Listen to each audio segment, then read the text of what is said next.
Happy New Year. I can't believe 2024 is here. It's crazy.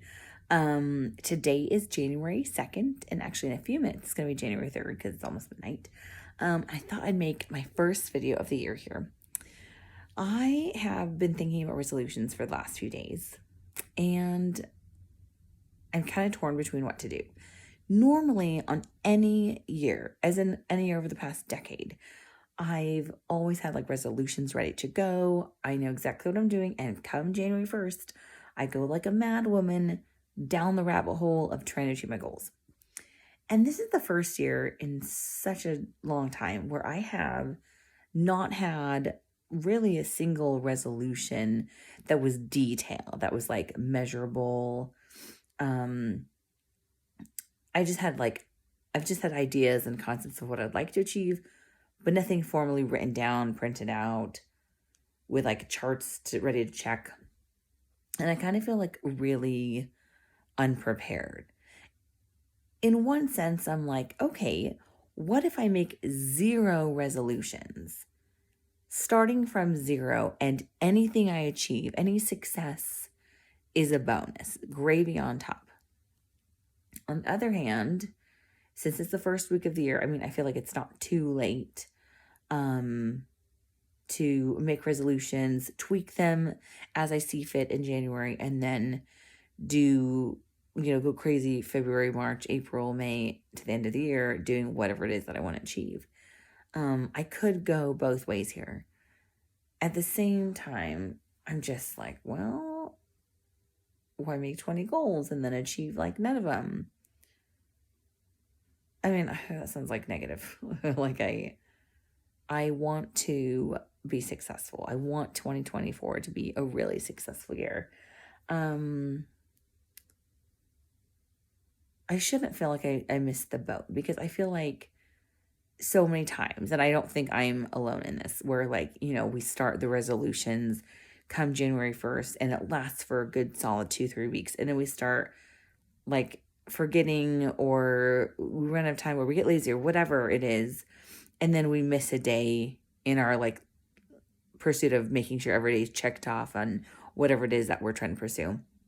And if we like fall off the horse, on day 19, then we're like, oh, it's ruined. Like, I'm not going to have that 100% perfect streak of doing my goal every single day. And then we like stay on the ground, right? We don't get back up on the horse, or we do for a couple of days and then we fall down again, and then we just stay on the ground and we don't get up on the horse again. And I think we probably need to remember this to like not necessarily strive for perfection, because that can be debilitating. We just want to do our best. But if we fail, I feel like it's still important to get up on the horse again and like try again. And actually, that was one of the things that James Clear talked about in his book Atomic Habits, where like what matters is that you keep going no matter how many times you fall down. Because like most likely we're not going to go from day 1 and go all the way to day 365 checking off every single day the goal that we want to, even though that may be our intention and we mean to do that. But like life happens, like you may have to go to the ER one day because someone in your family got sick or something. And then like obviously they're more important, and so then you spend all the day in the hospital, and then you don't get your goal done. But it wasn't like you didn't want to do it. You just had something come up and it was more important than what your goal was for that day. And so we have to, I think, make room for imperfection in the process of becoming our best selves, our best version of ourselves. We have to cut ourselves some slack sometimes. We can't always be 100% perfect. And that's a hard thing to solve, because we want to be perfect. We want to do everything the right way and not fail. But in the process of seeking our best version of ourselves and checking off the list and doing, whatever our goals are, we just don't want to like view failure as a bad thing. You can't have success without failure. I feel like we should view it more as like they go hand in hand, rather than like having this like fear, severe fear of failure, because then we'll never succeed if we're not willing to fail in the process of pursuing that perfection or pursuing, all these great and lofty goals. We shouldn't fear failure. I mean, how many times did Thomas Edison try to find the right solution to make a light bulb work, right? Like, remember in National Treasure, the first one, which I saw like 3 times in theaters. It was like so good. I remember it. That movie was great. There's a line about that Thomas Gates makes in the movie about like, he found 2,000 ways that didn't work in making a light bulb. But in the end, he found that one way that did work. But he still found like 2,000 ways that didn't work. So like, don't feel like your failures are like the end of everything. Like, you can still learn from failure. And honestly, why do we even call it failure? Like, do we really have to call it failure? Because I mean, maybe it's like a trigger word depending on who you are. Like, some people might view it as like it's like something that's bad about themselves. Well, some people just find it as like part of the journey, as in like it's just something that happens, but it doesn't say everything about them. Like, it doesn't define you as a person. Like, you are not the failure. It's just a little step in the road of the path that you're walking on. So kind of think on that for a little bit. I don't know what I'm going to do. I feel really unprepared starting this year because it's, as I think I mentioned a second ago, like, it's just the first year I've not written out goals for myself. Like, I'm usually like going crazy January 1st, like accomplishing all my goals. And then this year I didn't do that. I just feel like it was a really busy year.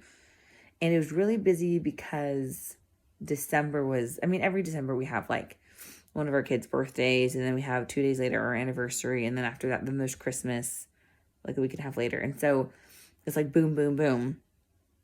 But then also on top of that, this last December, that's like the average December. This December, one of my children turned 8 and was baptized. And in our faith, we believe that the age of 8 is the age to get baptized, because it's when they reasonably know like what is the difference between right and wrong, and they can decide if they want to get baptized, versus like, for example, an infant baptism where the infant's not deciding that they want to get baptized, it's the parents that are deciding that.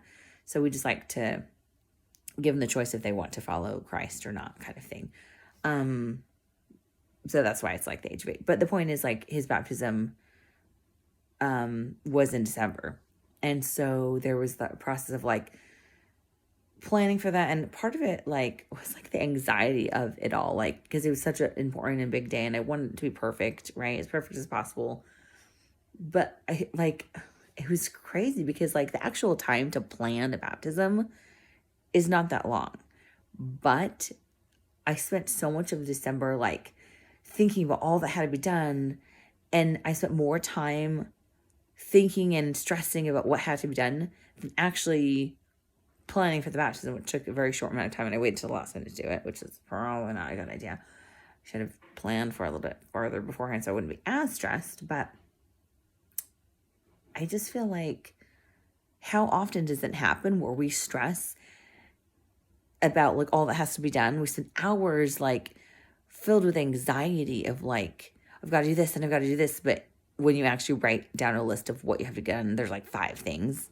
So it's like not that much at all, but we just stress about it having to be done. So hopefully let's make this a year where we plan a little bit in advance, but not stress out about what has to get done. Because why do we judge ourselves and put ourselves to like such a high standard when what matters is that we're just progressing and we're moving forward. We're like climbing upward, whether it's a steep slope or a shallow slope. What matters is we're moving in the right direction and becoming a better version of ourselves. We don't need to stress, and let's not compare ourselves to others. That's probably not going to be too helpful. But we all do it. I do it. Goodness. Like, but it's not good. I mean, we run our own race, right? Everyone runs their own race. They don't need to compete with anyone else. Why do we feel the need to compete with other people? Is it because, like, subconsciously we want, like, other people to just see that we're thriving in this, like, mortal existence? This, like, mortal road trip that we're on called life. Like, we want to feel like we're a success, and it helps us feel better if other people see that we're also thriving. Like, it's kind of laughable in a sense. Like, we run our own race, and let's just enjoy the journey. So that's just kind of like my thoughts at the beginning of this, like, 2024 year. We're going to run our own race, and no matter what, we're going to end up winning anyway. We're going to compete against ourselves, like the lazy version of ourselves and the more like got our junk together version of ourselves. And we're going to win.